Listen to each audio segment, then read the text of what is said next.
Hi అండి. ఈరోజు చింత చిగురు పచ్చి చేపల కర్రీ చూపిస్తానండి. ముందుగా మనం చింత చిగురు చేపలు రెడీగా పెట్టుకుని ఉంచుకోవాలి.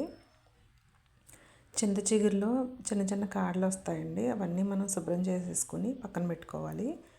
తర్వాత మనం కొద్దిగా చింత చిగురు తీసుకుని చేతుల మధ్యలో పెట్టి ఈ విధంగా ప్రెస్ చేస్తూ నలపాలండి.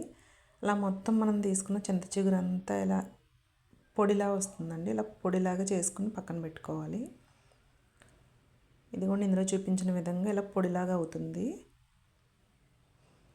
ఇందులో ఏమన్నా ఇంకా కాడలు ఉండిపోయినా మనం తీసేసుకోవచ్చండి.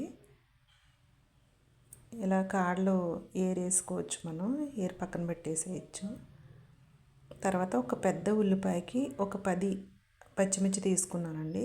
ఒక చిన్న గిన్నెతో నూనె పోసుకున్నాను, సరిపోతుందండి ఈ కర్రీకి. ఉల్లిపాయ ముక్కలు బాగా మగ్గిన తర్వాత చేప ముక్కలు కట్ చేసి పెట్టుకుని శుభ్రం చేసుకున్న చేప ముక్కలు వేసేసుకోవాలండి. ఇవి కొంచెం చిన్న సైజు చేప ముక్కలు. అందులోనే ఉప్పు, కారం, పసుపు అన్నీ వేసేసుకోవాలి. ఒక్కసారి పైకి కిందకి ఇలా ఈ విధంగా కుదపాలండి. ఉప్పు, కారం మొత్తం అన్ని చేప ముక్కలకి పట్టే విధంగా కొద్దిగా నీరు పోసుకోవాలి. హై ఫ్లేమ్లో మూత పెట్టి ఉడికించుకోవాలండి.